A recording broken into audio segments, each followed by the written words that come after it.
37 Disney Street, which isn't far from you, 3 Disney fans have watched a film which they will now review. Hello friends and welcome to 37 Disney Street. There's strange things on the cards this week as we take a trip to our friends on the other side to look at classic number 49, 2009's The Princess and the Frog. Open up the window, let in the light, children! I'm Chris Fletcher. A kiss would be nice, yes. I'm Lucy Rain. And I'm sweating like a sinner in a church. Hello, I'm Hugh Rain.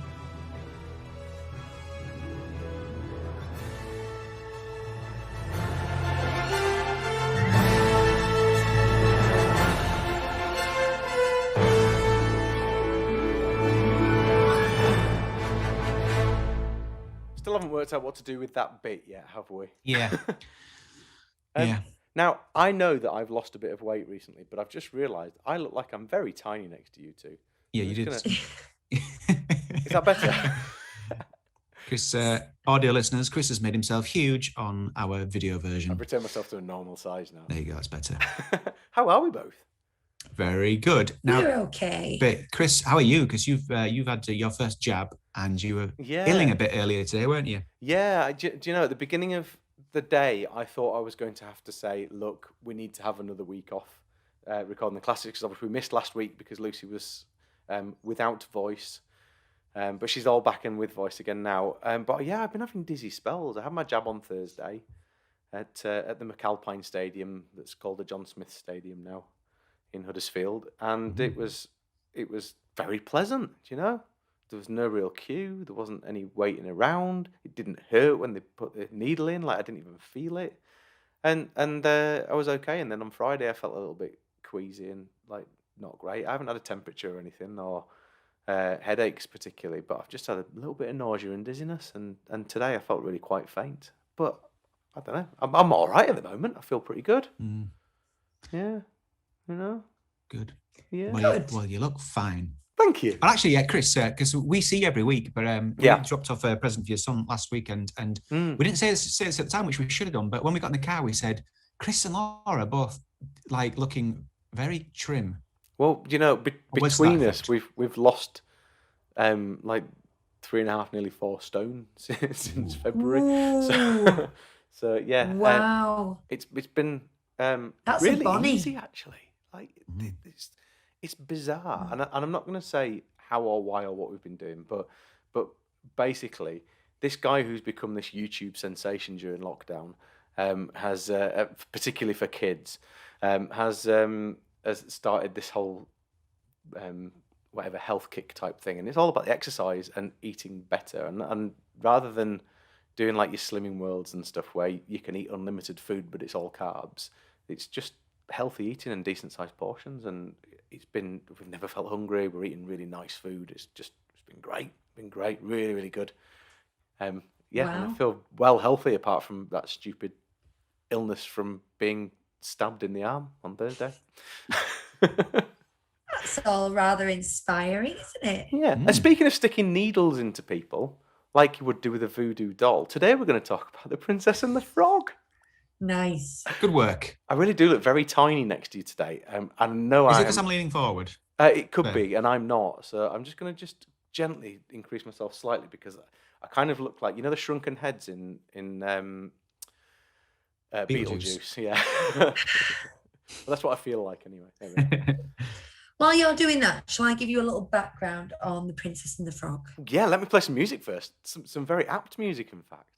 Okay. It's time to dig a little deeper to learn some Disney stuff. Dig a little deeper, no, we ain't dug this far enough. Dig down deep into the facts, we'll find out what we need. Lucy will school us, guaranteed. Open up the windows, let in the light, children. Okay, so this was released on the 25th of November 2009. It's indirectly based on the grim fairy tale The Frog Prince, a novel that was based on The Frog Prince, The Frog Princess by E.D. Baker. So it's actually based on The Frog Princess, which is based on The Frog Prince. I was going to ask, because I always think of this as The Frog Princess, or maybe I was confused, but I was going to say, why isn't it called The Frog Princess? And I was expecting you to have bells ringing to that today because of that. I thought people would call it. I was expecting you to be tinging us all the time for calling it the princess. I have an answer to that, Hugh, and it will come up in due course. It was directed by Clement and Musker, who directed Little Mermaid, Aladdin, and Hercules, 3 of the best Disney films ever made, in my honest opinion. It's a return to 2D animation, the first since that big hit Home on the Range in 2004. Yeah, like this was like a big thing. Like John Lasseter comes along and he's like, "No, I want to do a 2D film. Let's get back to 2D." It was only 5 years ago. Yeah. Exactly. That's kind of the attitude that goes with it. The turnaround came when they purchased Pixar. And I think there was half an idea that Pixar would do the CG stuff and Disney would continue to do the 2D stuff. So it was differentiating in style and things. But I think that was slightly short-sighted into just how advanced CG and prevalent CG would become. So it's basically, it's like people still trying to make movies on 8mm cameras, isn't it? If you limit them to just doing 2D from then on. But it was a stylistic choice as well. He said that he wanted to take away all the 2D trying to look like 3D out of the mix, the way it had done. Remember in like Basil and the Great Mouse Detective when they had those big sequences? All that stuff that annoyed me. Stuff like the... Yeah. Yes. And he got rid of the I don't think they got rid of caps, but they didn't want it to look like they were using caps, which is a computer animated thing. And he said that the inspiration was coming from Lady and the Tramp primarily, which he saw as there was a good word, the pinnacle of Disney art. I think from after that, it all went into the Xerox era.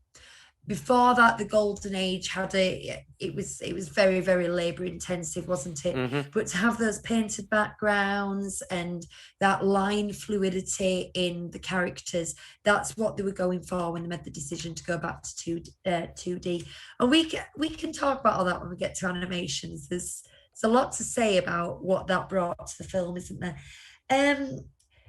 They had to rehire people to do this because they had literally gone Home on the Range. That's going to be our last 2D animated thing. So anyone with those skills and only those skills get out. Were made redundant, including, and they weren't made redundant, but they had left the company, Clement and Musker. They'd both gone and found other jobs doing other things elsewhere. And I like the idea that they were brought out of retirement for one last job. Like, no, I don't do that anymore. I'm getting too old for this. They were getting the band back together. I just on the ranch with my horses. No, I don't do that anymore. Then. So I think, John Lasseter's not daft. He'd gone everything in the last... Well, all right. Okay. In 2009, one would have said, John Lasseter's not daft. It made this decision to go back to when Disney was successful because they'd had an abysmal 10 years up to this point. Well, 8. They had an abysmal 8 years up to this point. And it'd gone, when was it good? When Clement and Musker were making hits because of an incredibly lucrative decade. Those are 3 of the most well-respected films. So we brought them back, quite rightly. Like Tony Stark approaching people. We're putting together a team. Yeah, absolutely. You sounded Northern Irish then. You said that before when I've tried to do an impression of Robert Downey Jr. Let's try that again with a Mobius strip, please. Yeah, we watched that. In the shape of a Mobius strip, please. That's different conversation. I love Infinity War and Endgame so much. I think they are near perfect movies, but the worst bit has to come when he solves time travel after dinner. It's a bit annoying. After dinner. Yeah. And then he goes up to, we'll get into we'll get into all those. Some of the time. Don't worry. Yeah. So it's the first African American princess, which, as I was writing these notes, of course, we know it's the first African American princess, but it's unbelievable when you think that that is 70 years, 68 years into the Disney company history that this is the first time we've had an African American protagonist of any kind. Really, it's bonkers. Anyway, it is. But when it was initially released, 3 years prior to it being to its premiere, as in the concept was released, this is in production, it was heavily criticised, not because it was an African American princess, if you think of when in history it was, but because the optics just weren't right on it.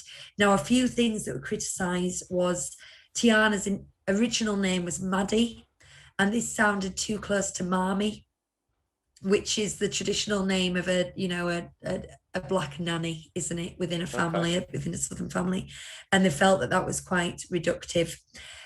She was originally a chambermaid instead of a waitress. She worked for Charlotte. Again, they found that quite reductive, and it meant that the optics would have her in quite a lot of very lowly circumstances. So giving her own job and her own choices to work 2 jobs, it was very deliberate. They needed to give her some agency within her own life. And also, the love interest being a non-black prince. Originally, he was designed to be a European prince, and that was changed. I mean, they haven't made him African American, but I believe he's meant to be Moroccan or Libyan because he's French speaking. So that's kind of North Africa is all French speaking, isn't it? Have you heard this criticism about black characters, starting to be featured more, but they're often in animation being transformed into something? And that struck me watching this. I was like, that's that again. Yeah. What's that Secret Agent Pigeon? Yeah. Is that one? Yeah. But there's a number of examples. Does Soul count with that as well? Yes, it did. Yeah, I was thinking of Soul. Yeah. I think that was brought up before it was released, but once you'd watched it, you realise he actually spends a lot more time as a human than he does as a thought, doesn't he? But yeah, it's like with cats. Well, no, he's a cat. Oh, he is. But his human form is on screen for a long time. It's just something I noted anyway. I don't want to get too heavy on that, but yeah. Oh. It's like we wouldn't be happy to sit and watch them for the whole movie. It's bonkers. The other slightly off-centre racial criticism it got was the title of the Frog Princess was not received well with the French Canadian community. No.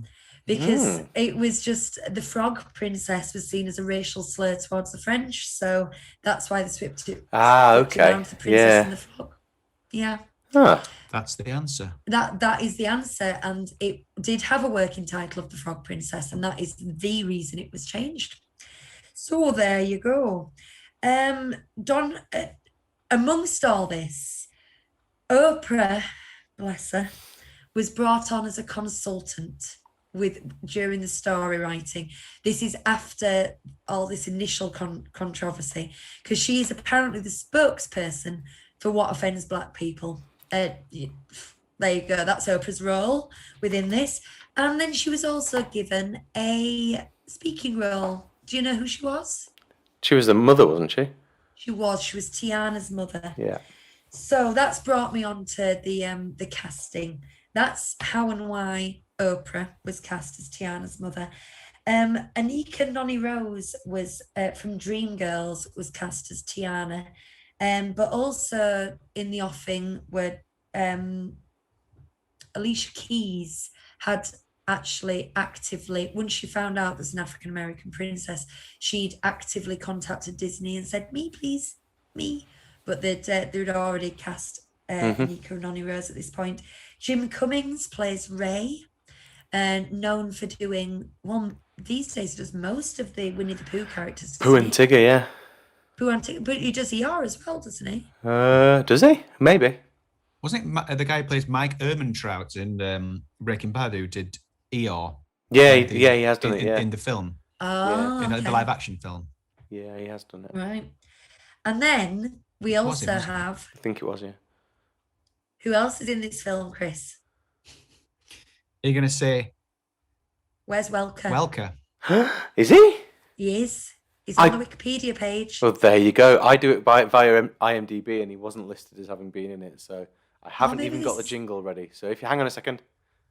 Where's Welker? Where is he? He is Stella the dog. Is that right? I did not know that. There you go. Do you know, not only that, I went to lengths yesterday to look and see what he was up to because he wasn't in it. And because Hugh posted a picture of a... Pardon? It's Brad Garrett, who's ER in the Christopher Robin film. Why did I get Mike Ehrmantraut from? I don't know. He sounds like him. I think that was all it was. No, yeah. Oh, who was it? Sorry, Brad Garrett. Who's that? I recognise him. I don't know why. What's he from? Is he the guy who's in? I don't know. Is it Raymond's brother? I think it is Raymond's brother. It's him, isn't it? Yeah. That is who it is. It's the guy that I get mixed up with the other guy. Who's Patrick Warburton. Patrick Warburton. Interestingly, Patrick Warburton did a voice in Skylanders, and Mike from Breaking Bad also did a voice in the TV series of Skylanders. There you go. So we've gone full circle. And isn't Brad Garrett the voice of Marshmallow? Go away. I don't know. I think it is.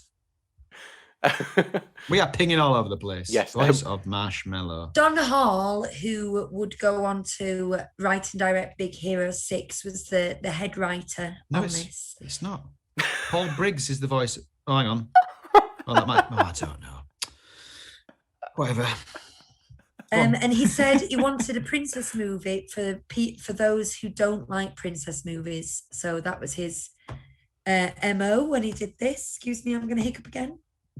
Excuse me, that's what you get for drinking fizzy pop on a podcast. They used a choreographer to work on the dance sequences and get the various 20s and 30s styles correct within the jazz era. It's very Cotton Club, that kind of style. Oh no, and I didn't write this name down. I was doing my research and then we suddenly had to go out to meet some friends, and at that point I was reading about the Art Deco style that was used for the Tiana's Place. Almost there. It was based on a really famous African-American artist who was part of the Harlem Revolution, where a lot of Black music, art, culture, dance all came together. Now, thing is, I have studied this by studying the Cotton Club as a dance specialist. It was where Duke Ellington was the house band, and it's a really, really interesting era in history, and it's a really interesting era of art. And I'm kicking myself. When you two talk later, I'm going to find out the artist's name because he's really good. Alan Menken was considered and I believe hired for this movie, but Enchanted was released the year before and they just felt like they needed a contrasting style. And plus they were using Clement and Musker again and they wanted to differentiate this. Aaron Douglas. Is he the artist? Tune Boom Harmony Pipeline was almost there. The dream sequence, which utilised Art Deco graphic style based on art of Harlem Renaissance painter Aaron Douglas. There we are. Yeah, look him up. There's some really good stuff. And while you're at it, just look. I mean, I'm talking to the listeners. Oh, sorry. While you're at it, look up Cotton Club era films, dance, etc. Really lovely. It's very nice. So I am looking it up. Yeah, just so it was too similar. So John Lasseter had previously worked with Randy Newman on Toy Story, but he was appealing for two reasons. Number one, he was primarily a jazz composer prior to working on films. And even though his work on Toy Story had been quite country in style, that was a choice for Woody. Initially, he was a jazz composer. And secondly, he grew up in New Orleans, so he felt there would be an affection there. And I think this is one of the most music-heavy movies we've had in a long time, probably since the Renaissance. Yeah, do you think? It's been, yeah. I've no figures on that. I can't even think. The last actual music was probably Emperor's New Groove, and that doesn't really count because there was hardly any songs. No, it's only got one, and the relationship with Sting was not a pleasant one, as we know. So yeah, ages ago. Looking back through Tarzan was 99, and that had Tarzan, probably Tarzan. But I don't consider that a musical because Home on the Range had songs. Yes, it did. Was it all non-diegetic there? Was it all not a musical where the characters sing? No, there was a big bit when the Pied Pipery guy had a big song about loving. Oh, there was. Ignore me. I've blocked that whole movie from my memory. Right, guys. I know I've said my voice is better this week, but you need a rest. I do. Do you know what? I do. I'm feeling it. You had a lot to talk about there, Lucy. Which, let's be honest, I haven't for a while. It's been slim pickings for a while, hasn't it? Well, it's like they have actual artistic references and they have thoughts and reasons behind things, and the amount of someone pitched an idea, the exec said yes and they made it, that we've had over the last 10 years has been... Yeah. There you go. Yep. So, for the benefit of Gergie and Peter up there, and anybody else who doesn't listen to this podcast on a regular basis or watch it, what we're going to do now is we're going to talk about this film in terms of its story, then we're going to talk about it in terms of its animation, then we're going to talk about it in terms of its music. But before that, what are we going to do, Hugh? We're going to summarise the story through the medium of the children.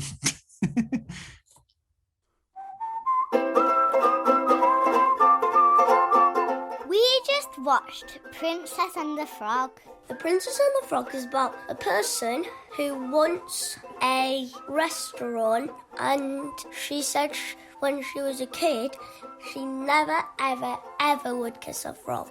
So a prince comes to town called Prince Naveen of, I don't know what place it is. And he's turned into a frog by Dr. Facilier. And then he went to see Tiana, that's her name. And Tiana kisses the frog, which makes her a frog because she's no princess, she's a waitress. So they went into the jungle. Crocodiles tried to get them, but there was a friendly crocodile because he likes to play instruments. Then they go to Mama Odie and she does it, and Facilier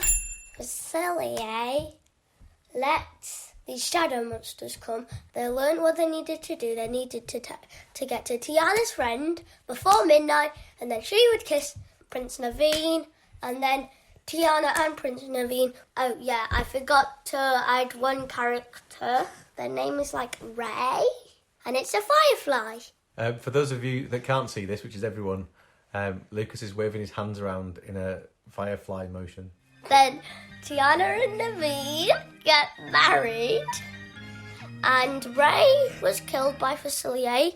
He stepped on him, and that made him human again because that turned Tiana into a prince, and they kissed because they married. So they were human. The end. My favourite bit was when they sang I'm Almost There, because there was like loads. It was cool. My favourite bit was the end. My favourite character was Louis the crocodile because he was like really funny. And they have three persons, and they were the two frogs and the crocodile. I said that it sounded like Toy Story music. That's because the same man wrote it. My favourite song was You Gotta Dig a Little Deeper. I don't have much to say about it, but I'll give it a 3 out of 5. I would give it a 4 out of 5. A 6 out of 100 million. A 6 out of 100 million? I mean 7 out of 100 million. Alright, that makes more sense. So there you go. Yeah. Now, Bonnie didn't have a lot to say there. I think what didn't help was she watched The Little Mermaid in its entirety just before this, and then this went on straight after. By that point, she was getting a bit fidgety. Princess fatigue. Yeah, and she's feeling a bit of the pressure, I think, having to record it at the moment. I I don't know. I thought she'd have a lot to say about this film, but she was on her iPad for some of it. She has seen it before, but she wasn't massively engaged. But I think that was an environmental issue rather than the actual thing we were watching. So yeah, Lucas did the Lucas talking. talked for longer than the actual film was, so I don't know how you managed to edit it the way that you did. I cut it down to less than 3 minutes. I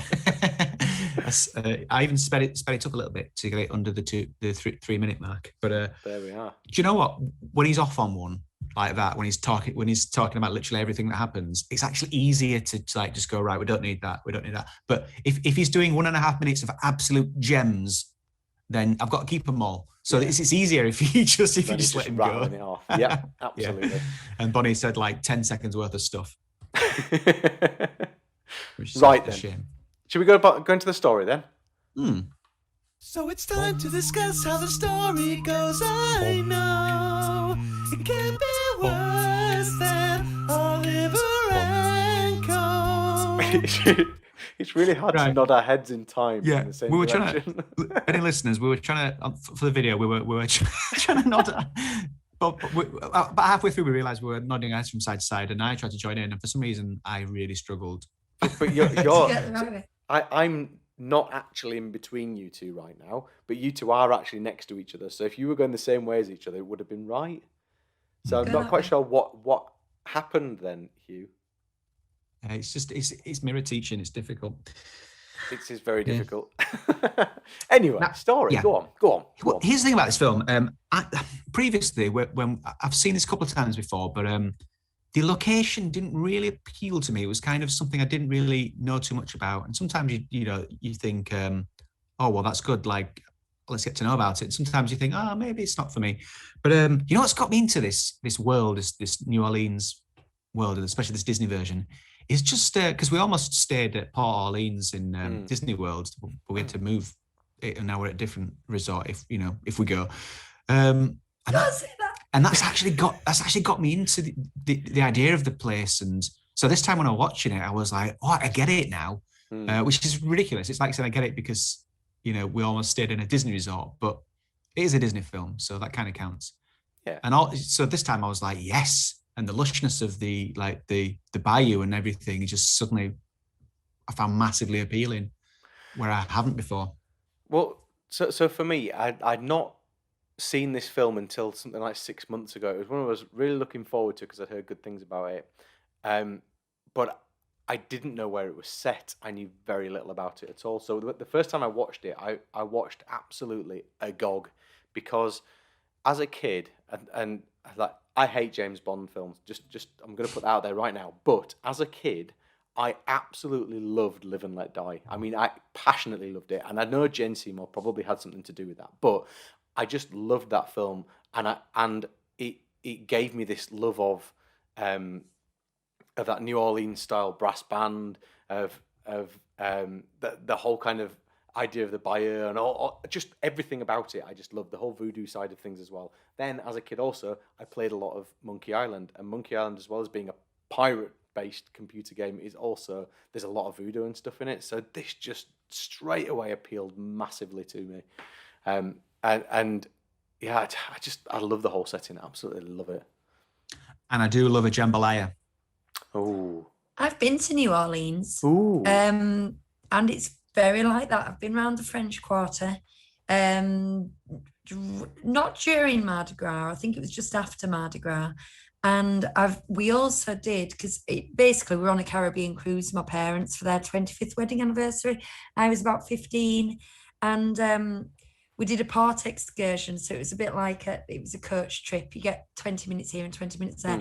But we went to a New Orleans cemetery, and they are incredibly unique and incredibly interesting, because they stack the bodies, and you've got natural subsidence, and so they have to sort of take the bottom body and put it on top and stuff, because it's all built in a swamp.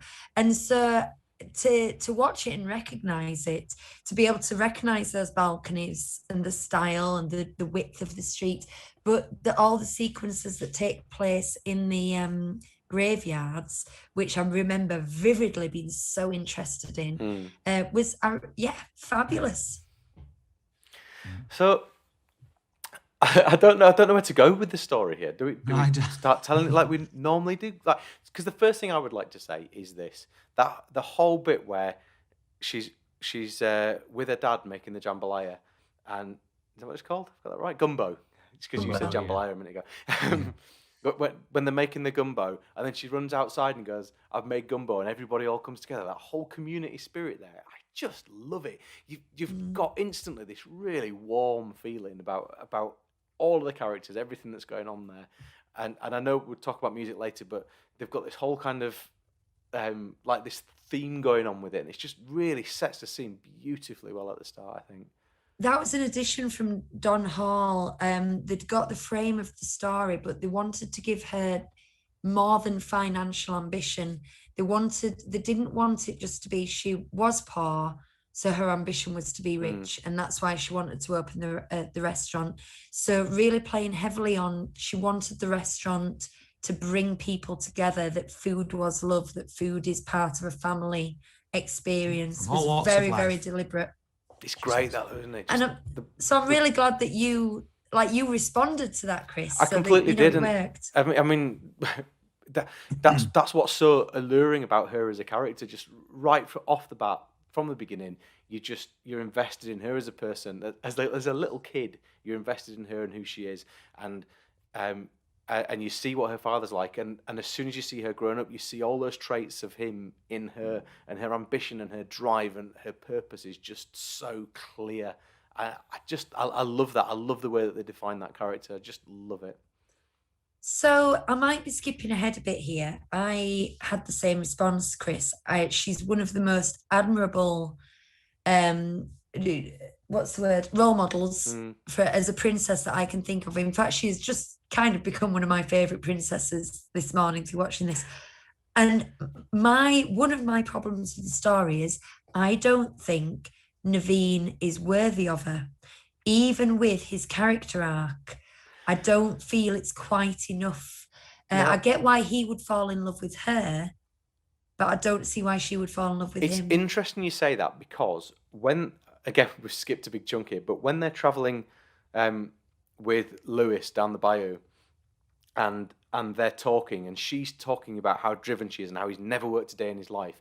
She's actually pretty awful at that point in time. She's very, very, high opinion of herself, and it shows that she's not a perfect person straight away there, and he's shown that he's not as well. And I think the reason that they are matched, the reason that they work together, is because they're different and they bring out the best in each other. And I think that's what they've kind of gone for. Whether it's worked fully, I don't know, but I do think that they do put some time into showing that that person that she is, and how driven she is and passionate she is all there, but it also makes her quite high and mighty at times with it. And yeah, but he was able to learn from her.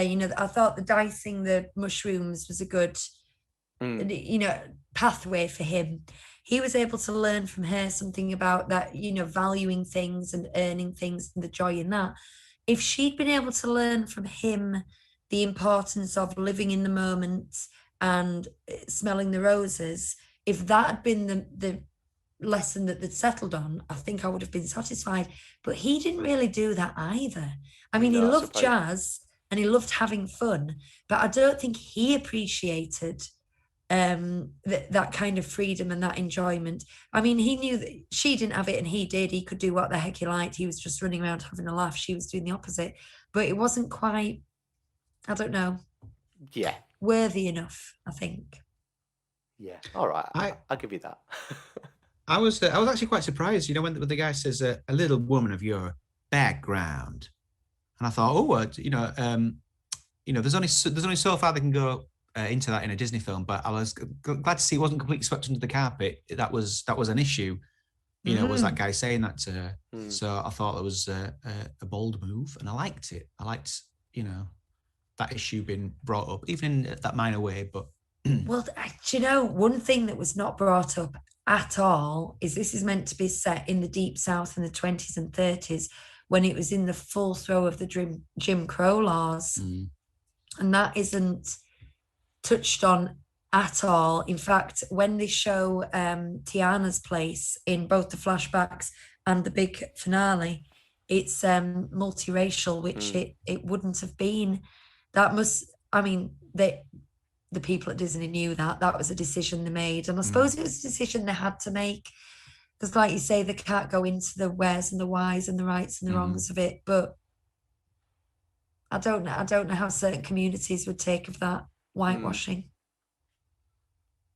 Yes. Tip jars. Can we just talk about tip jars for a second? So she gets back home after a busy day's work, and she's got her tips. She hasn't got very many today, but it all counts, doesn't it? She opens up this tiny little drawer, opens up a jar, puts her money into a jar, screws the lid back on, puts it back in this cavernous cupboard with 8 or 9 tip jars in it, and then shuts this tiny little cupboard door again. Oh, okay. She has a lot of money in that very, very small drawer. That's all. I thought you were going to point out that it just my compulsion to count that money.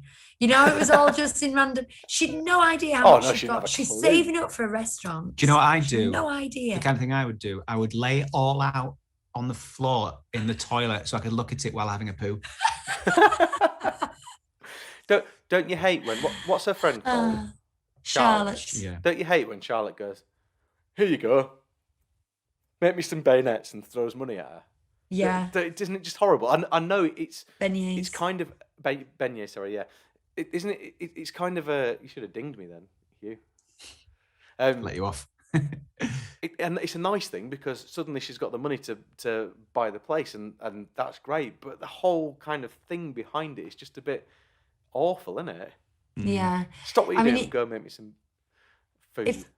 Oh yeah, absolutely. You did say it again. And they're meant to be lifelong friends as well. I know there's a social difference there, but they are meant to be lifelong friends. And if it was that easy, if she's that affluent that she could just get it out of her daddy's pocket, beignets or no beignets, you'd think, why haven't you? I mean, even if Tiana didn't want charity, I'd say, can you make my birthday cake for me? Here's $500. Could it be like, could be a partner or something? Yeah.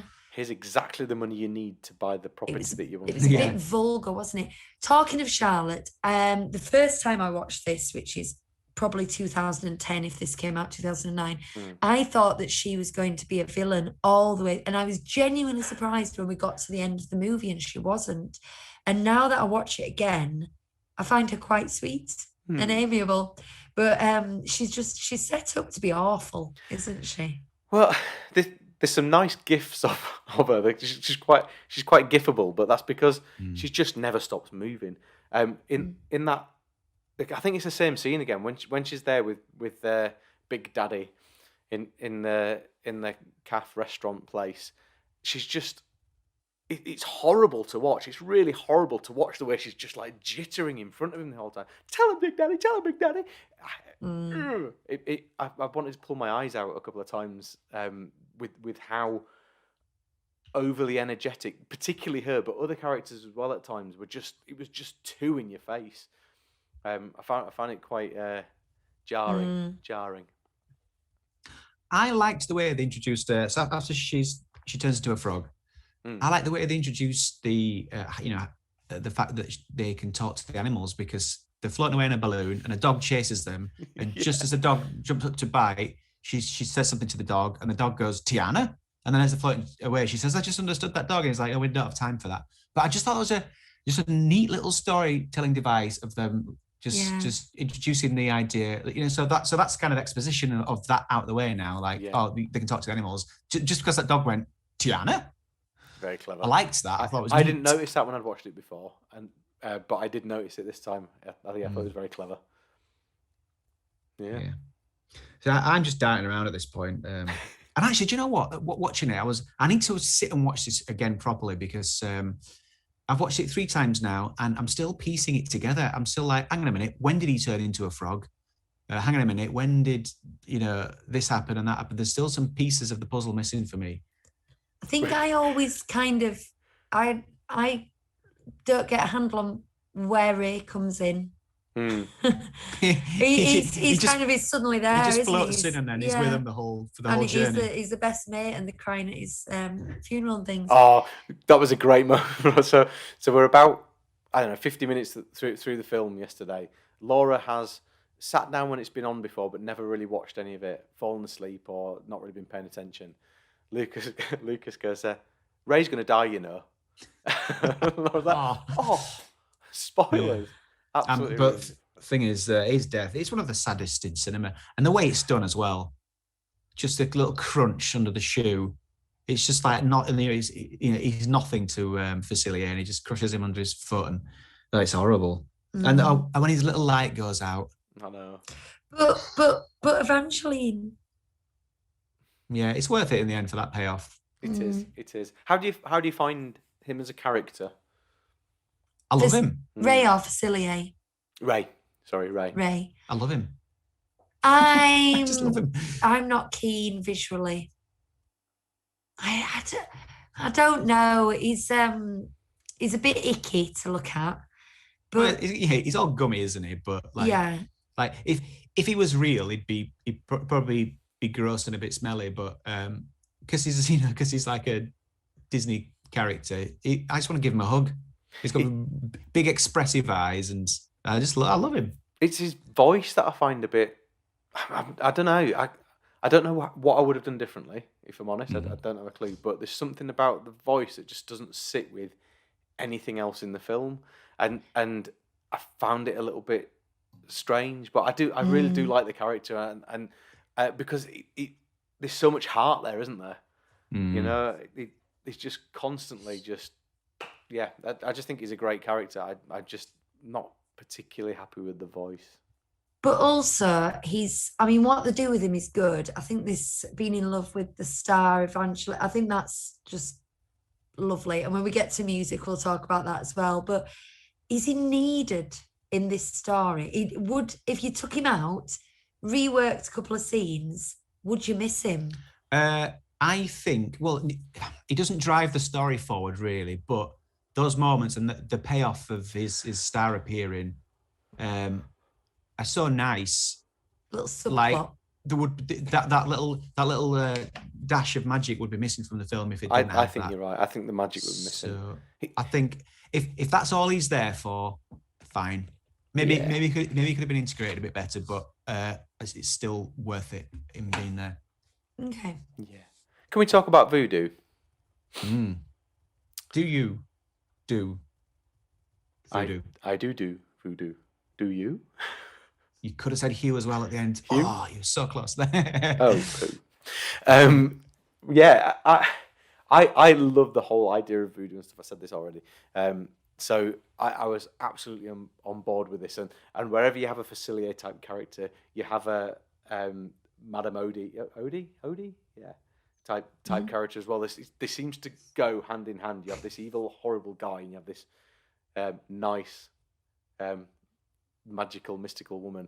I just, do you not find the whole voodoo story gets a little bit confusing? Like what Facilier is doing and why he's doing it and what he's paid off. Is the tail wagging the dog? Here's another thing. Like, saying I'm still piecing the puzzle together. Like, I don't understand why that guy had to look like Naveen. I missed that. No, I was writing notes. I don't get because it's what he wants. What's going on? It's because it's what he wants. Is that it? He wants to be his master, and his master wants money. But money to Facilier is green, and green is a frog. And Facilier wants to control the little butler man. So that he can't be Naveen without him, and therefore, if he's Prince and he owns all of New Orleans and all this kind of thing, then Facilier owns all of New Orleans. But then the voodoo thing that gets confusing is, I believe there's a general thing in voodoo that if you use the powers, you owe something back, and so by getting his friends to do this, he owed him something, and then when he wasn't able to deliver at the end, that's why he got his payback at the end. Do I think it looks a bit like David Tomlinson? I suppose it does a bit, yeah. The big ears and the little short nose. Oh yeah, suppose so. I think there's something in that. These monsters that are shadows on the wall, these have been used in several different things. Now, one that springs to mind is Fantasia, but I was racking my brains of when else have been used, but they are always so terrifying. Can you think of any other animated things that have used the shadows as monsters? Boogie Boogie Boogie Man. Boogie, there you go. That's what I was trying to think of. Whoa. But it's such a terrifying concept. And also because the first couple of times it's introduced, you're not sure you've seen it. You know, you're watching Facilia, your eyes are on Facilia, and then something in the corner of the screen moves differently. And it's a brilliant thing. And interestingly, we texted our mutual friend Brookie this morning and said, we're just watching Princess and the Frog, we'll meet you at 12. And he went, oh, we tried to watch that last week, but we couldn't get past the scary voodoo man. Apparently Peter had needed them to turn it off. Oh, poor Peter. Yeah, we, yeah. I've only got one criticism, really. Go on, and that's, I was a bit uncomfortable with Charlotte waiting until Naveen's brother is old enough. I'm At 6. He's like, and she says, well, I've waited this long. I mean, that is creepy, especially a little bit female, especially if it was the other way around. No, yeah.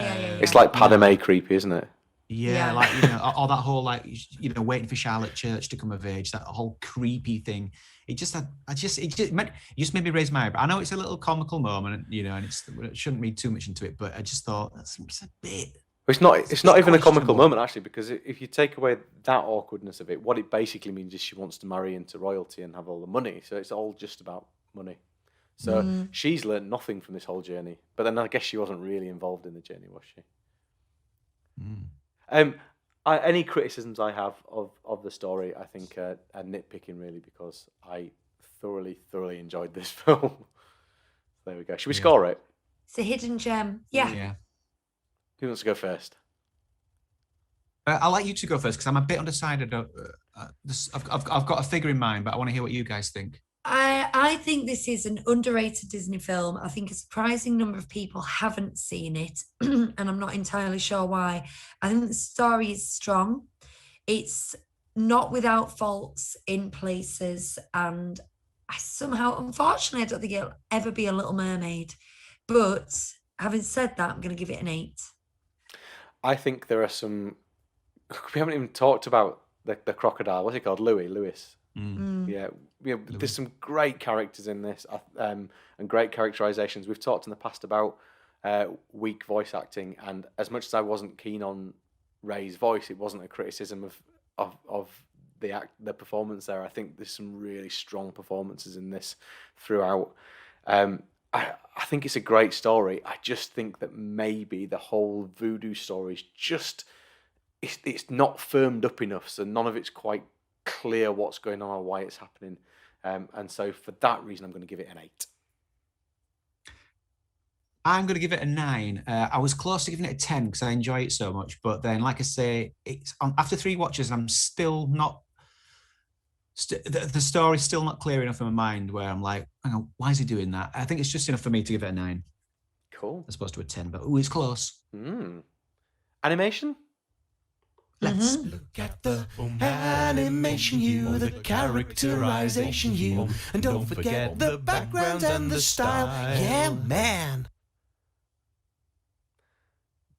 Cool. That was an uncomfortable silence there for a second. It was, wasn't it? I'm adding up. Oops. I hope you all enjoyed that. Okay, animation then. Isn't it refreshing, even though it's only been 5 years, to have some 2D animation again? And you know, all the stuff that you said, Lucy, about them trying to hide the caps and the blatant CG. This is when we were talking about Lilo and Stitch, and we were talking about those films and saying this is the pinnacle of that 2D animation. This is just. This is stunning. pinnacle. It's pinnacle. It is, yeah. It's I just think it is glorious to look at, and to stick in that Art Deco stylized piece in almost there as well, which just that in itself just lifts the whole thing as well. Just beginning to end, beautiful to look at, I think. Well, I was going to say as well, like, wouldn't it be nice because like we've been watching a lot of CG films just in general, like, you know, and seeing this, it was like, you know, it is nice to watch a 2D film, especially of this quality. So it would be nice if they just kept that up, and like every 5 years, maybe they did another one. But I can't imagine them pulling this off in 3D at that time. You know, just post-bolt, pre-tangled, you know, where it's just like, it's getting there, it's almost there, but like to do the bayou and stuff in 3D, they would have struggled. It wouldn't have been as nice as it is. One of the things that they wanted to do with the 2D animation was characters such as, we've talked about them, Louis and Ray. They said they wanted them to move in a way that they couldn't have plausibly moved in 3D. I think what they mean is, we talk about rubber hose animation, don't we? The way that Louis is playing the saxophone, his body will stretch and bend. When you do a 3D model, you've built a solid model, and all you can do is move it about. So they wouldn't have that fluidity, and they really want to use it. And I was reading this as I was watching the film, and I was like, yes, that's what 3D is lacking. Even brilliant 3D, it does lack that flexibility, doesn't it? So what happened then, Lucy? I mean, so Lasseter came into this and said, look, we want to go, we missed the days of 2D, so let's get back and do this It's again. been 5 years, guys. 5 whole years. But if you look back, it's been quite a bit longer since we've done something really decent. Let's do something, let's do it well. And he put all this effort into doing it, and I'm assuming the film didn't do particularly well, and that was it. They went, do you know what? We're really good at this 3D stuff, and this isn't working, so let's just axe it. And that, You'll have to wait till the end. well, there you go. But that to me, that's a huge. It must have been a decision, because the build up around this film. I remember at the time we felt like we were getting back to what Disney films were supposed to be, but because everything had moved on so much, because you know you've got your Blue Skies and you got DreamWorks building, you know, making these 3D films, and you got Pixar, who are, you know, the best at doing it, and now part of Disney as well. There's just this need, and we're heading into this period of time now where you can't tell the difference between a Disney and a Pixar film, and I think it's a real shame that apart from Mary Poppins in a few years' time, this is it. I'd hate to disappoint you, Chris, but I don't know the answer to that until probably we get onto the next film, and then I'll do my reading then. I can almost guarantee it is because it's so much cheaper to produce. We were watching a documentary on Marvel yesterday, and they were saying to do with some of the actors' schedules, they had to bring a certain scene forward, and it was cheaper, and they needed to develop new costumes for some reason or another. And when they factored in the price of materials and fittings and everything, it was cheaper to CG on costumes. So the actors are wearing dots, and then they just CG'd the costumes on. And that is cheaper than sewing costumes. All those white costumes that they wear in Endgame, the quantum time traveling costumes, are all CG. Really? Which is I did not know crazy. Yeah. Like, that's easier. Yeah, than making costumes. So if you're getting into that era of history where it's just that much cheaper, if you're going to justify doing 2D, you need to be making $1 billion movies to justify doing it. Well, I think it's a crying shame, because if you can do it this well, why the hell wouldn't you keep doing it? It's art, for goodness sake. Once every 10 years, give us that at least. Yeah, I was very, very engaged. Do it for the, you know, like the sort of the heritage of just keeping that alive, because it's Disney. Like, you know, they kind of owe it to themselves to do that. Like I say, build a new multiplane camera. Although if they did it once every 10 years and it was just like really bad, it'd be a shame, wouldn't it? Yeah. I was very engaged by the opening Zoom, like really engaged, because it was very Lady and the Tramp, because I can never remember where Lady and the Tramp's meant to be set, but the architecture looks like it might be similar to, you know, the South. I remember there was wrought iron balconies, but it's also a very reminiscent of Pinocchio and other things, where you zoom into the house, and the house is so beautiful and painted. You know, that's when I thought, I forgot that this was 2D. As daft as that is, I'd forgotten it was going to be 2D. And the minute I saw that house, I was like, oh, I'm settling down under my blanket. Happy. Did Facilier remind anyone else of Jafar? No. Yeah, similar. Right, okay. He had a similar bone structure, and I think was it his eyes? It was his eyes as well. It harkened back to that style. I get style-wise, yes. I get what you mean. Yeah. Oh, that's what. Yeah, that's just visually. Brilliant design for a villain. They always are, though. We say this every time, don't they? The villains are always like the ones that you like. The probably the animators want to work on those more than some of the other characters. You say that, but in the past I found stuff like Yzma was really grotesque. I know that was the point, but she was. And then there's others who become quite like, I know Judge Claude Frollo, again, he's got to be who he is, but he's quite generic in his way. It just colour scheme, style, movements, fingers, brilliant design for a villain. He's one of the ones you expect to see in the parks as well, I think. When I was there at Halloween and they have all the villains coming on stage and stuff, he's one of the ones that you want to see. He's a great character. I didn't like it when the frogs extended their legs. It made me uncomfortable. Yeah, and they've got some hips. Every time they sort of crouched down with like your frog legs, I was like, it was okay.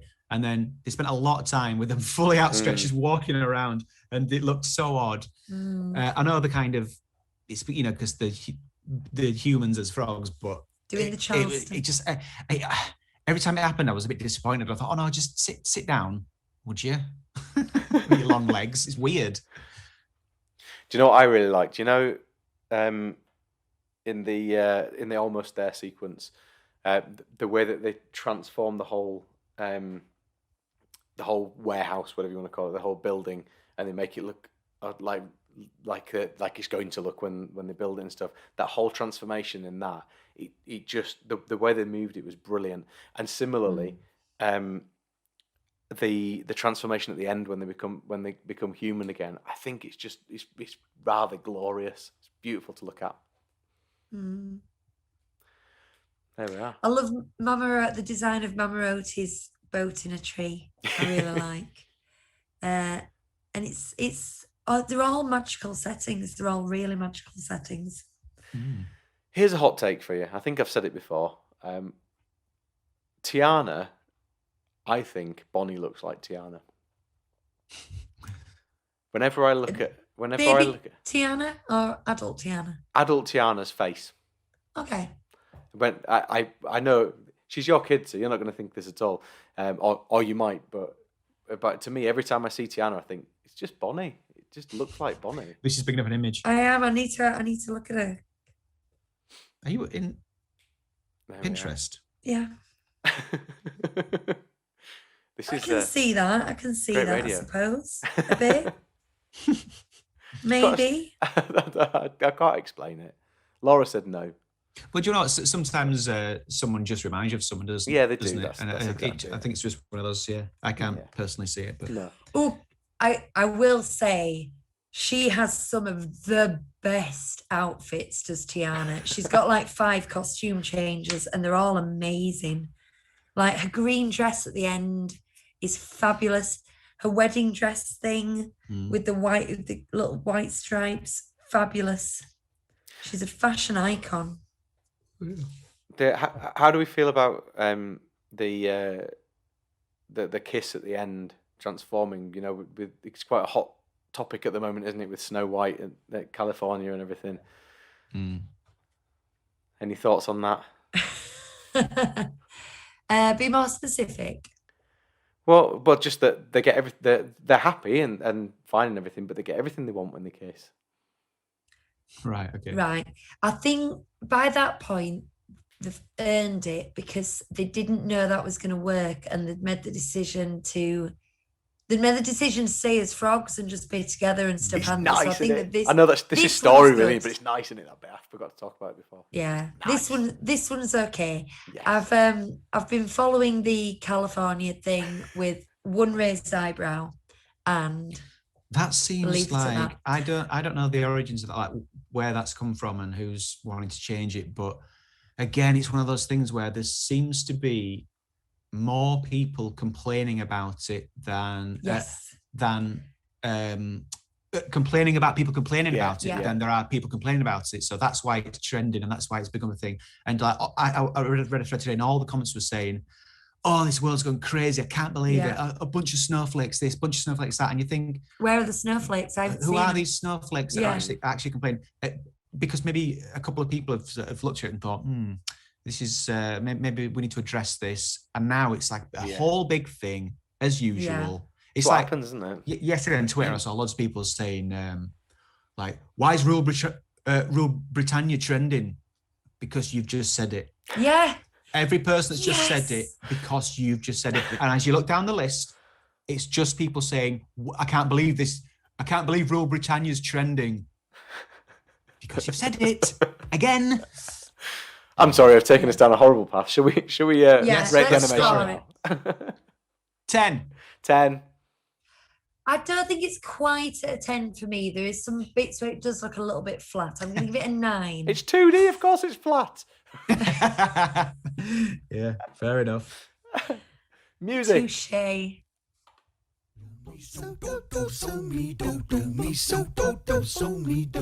are going to talk about the music hits. Rate the songs and score the incidental bits. Bonnie said it in. She didn't quite say it the way she did when it happened, but as we're watching it, she just said out of nowhere, "This sounds like Toy Story." And I said, do you know why that is? And she was quite surprised to hear why. So we were saying, like, the style of music is different, but it's definitely got a score style, which like a 6-year-old went, this sounds like Toy Story, which I haven't even watched for months. Do you know what I think is genius?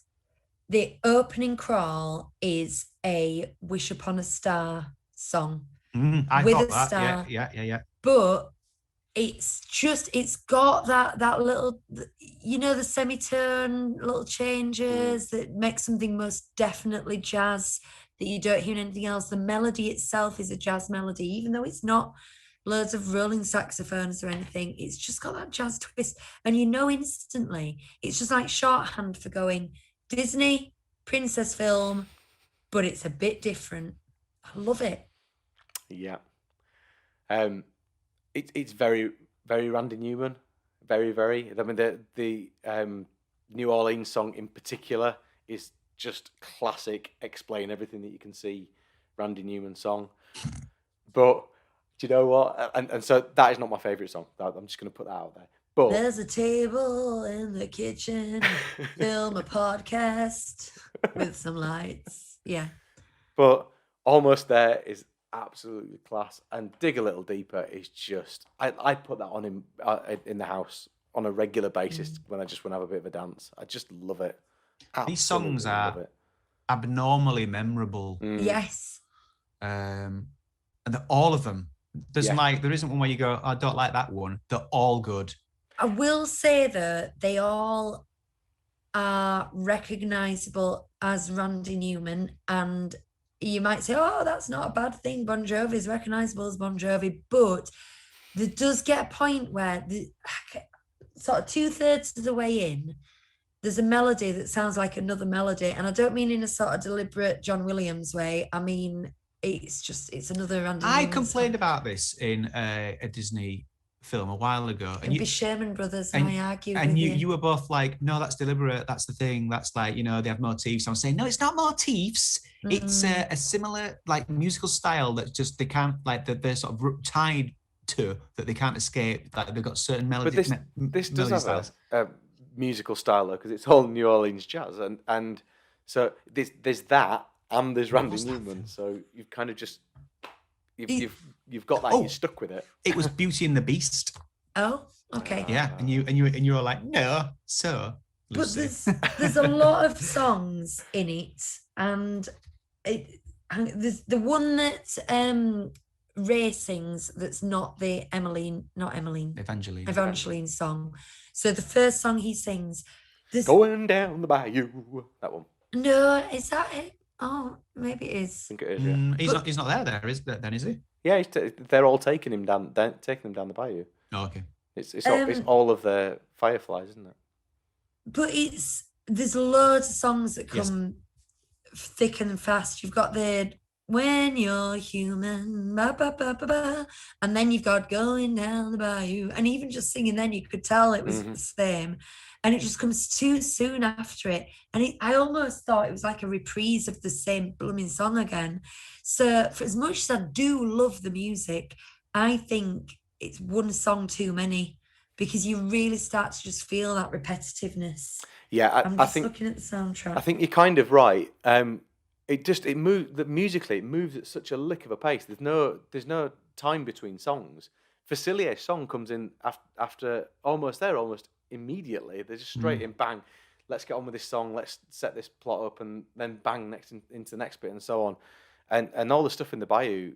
It just rolls off, doesn't it? One after another, after another, after another. And you're right. There's a lot of similarity, particularly in those two songs early on. It's broken up a bit by Evangeline, and I do genuinely think that Dig a Little Deeper is a class song and stands out. But it's a standout hit. Yeah, there's a little riff in "Gonna Take You There," aka "Going Down the Bayou." It's called "Gonna Take You There." There's a little riff going on in it, and you want more of it. And it's one of those songs that's like less than 2 minutes, and you go, "Oh, is that all we get?" And that's how good it is. That's the one I'd get rid of.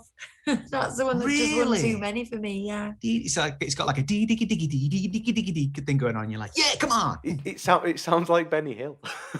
Benny Hill. Yeah. Anything else? It is a banging soundtrack. It is a banging soundtrack. I even like that song in the credits. When you find out that they've cut a song from something, like the original Beauty and the Beast cut We're Human Again, and you go, oh, why did you cut that? That's an amazing song. And then they found out that they did it for pacing, and they said it didn't add anything and all this kind of thing. That's what I feel about this soundtrack. I just feel like it's one song too many. I've been looking at my clock for the last 4 minutes, thinking, when's Hugh going to bring up the unit? Oh, actually, I didn't make a note of the time we started, so I didn't realize. I have a timer on my computer. So I guessed we started at 33 minutes past 9. So it's a guess. That's why I'm a bit late with the unicorn of shame. But we're getting towards the end, so I almost didn't hold it up for you guys, because I thought, well, we're getting towards the end anyway. Yeah. Should we score it? Yeah. Score the score.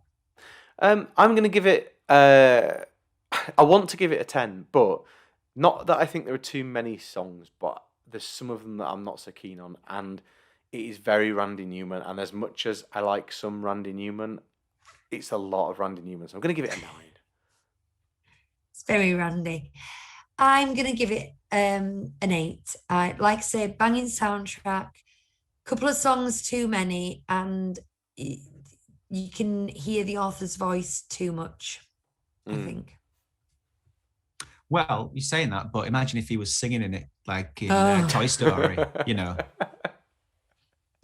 Evangeline. So, yeah, I've given it a 10. Yeah.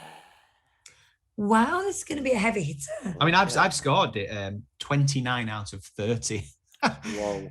Yeah, and again, it's that thing. This is just what I think it has earned and deserves. Maybe not my favourite, but I'll happily watch this again in a few more days. You know, I wouldn't be like, oh, not this again.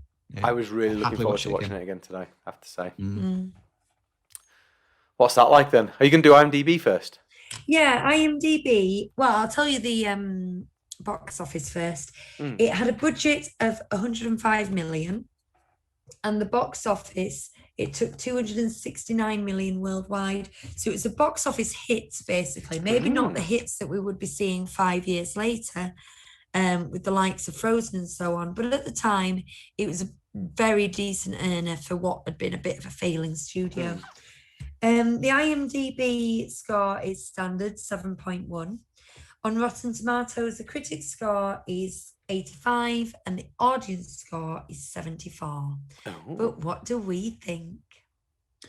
We think 88, Ooh. which is the same as Lilo and Stitch and Who Framed Roger Rabbit, one below the Jungle Book. So that is a big score. It's one more than Snow White. Well. I think we were a bit mean on the story for Snow White, I think. Well, we were. I wasn't. I gave it. No, okay, it's one more than Snow White, but one less than Snow White for what Hugh gave it. You give it a maximum. Very good. I'm going to get this right today. Favourite bits? My favourite bit is where Ray turns himself into a key by going stiff and going upside down and then just flying into the lock. That's brilliant. Yeah, I'm with you on that. My favourite bit was when she thinks she's just chatting away to a frog and then he goes, "A kiss would be nice, yes." Brilliant. Comedy timing. Does he say something like, just one, and he's like, "Unless you beg for more." Yeah. It's very Puss in Boots, though, isn't it? From the Shrek films as a character. Puss in Boots. My favourite bit is Dig a Little Deeper. I could literally just sit and watch that song over and over and over and over and over and over again. Just love it. Absolutely love it. Cry factor? Well, as I said before. Oh, sorry. Go on. It's absolutely beautiful. He really loves it. I don't know why they just can't be together. Hugh's cry factor. Yeah, when his little light goes out, I'm up to a 4 at that point. But then, when he appears alongside Evangeline, come on. That's a cry little socks off 5. Oh, I'm starting that again.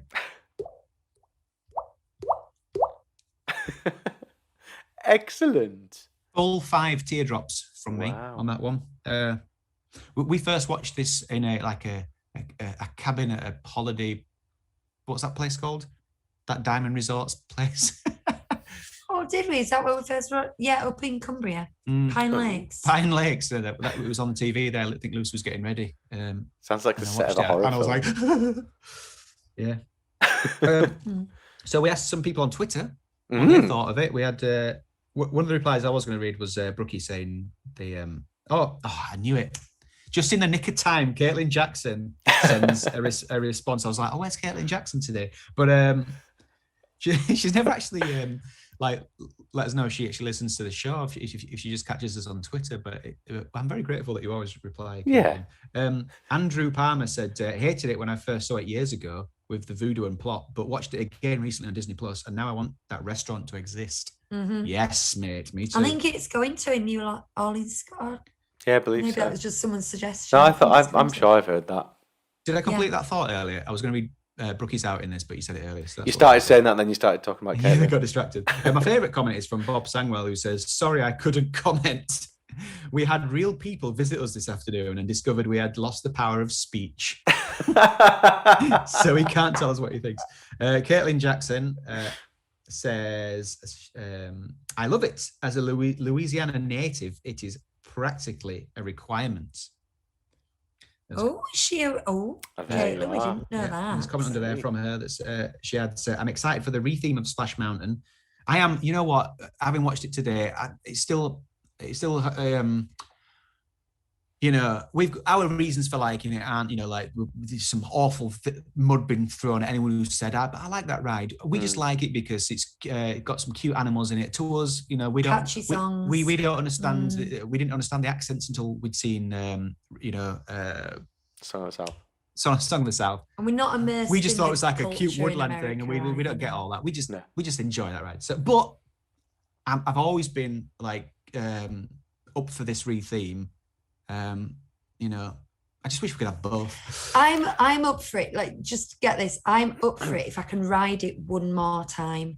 At the point that it was announced was the point when we had 2 Disney trips cancelled, and I was genuinely. It was like the final straw, wasn't it? Bereft. Oh, it was the final straw. It was like, and then when next time I go, there's not even going to be Splash Mountain. If we can go and ride it one more time, they can do what they like, and I'll look forward to going back and there being a new ride. But it's what Small World in Paris is to me.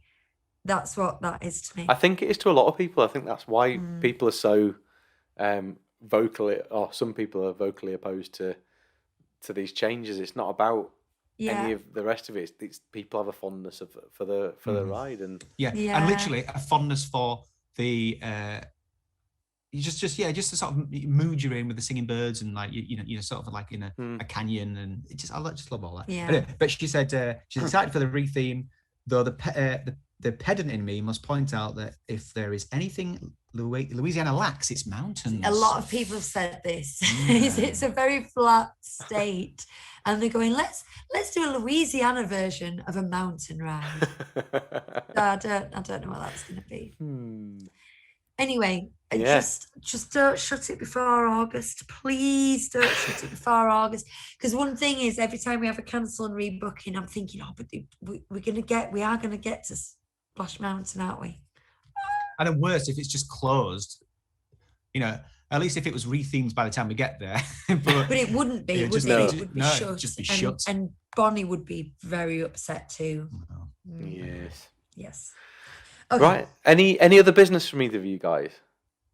No. Right. So I've become very aware that at the end of this show, it all just descends into chaos, and it's pretty awful. So on my phone here, I've written an outro.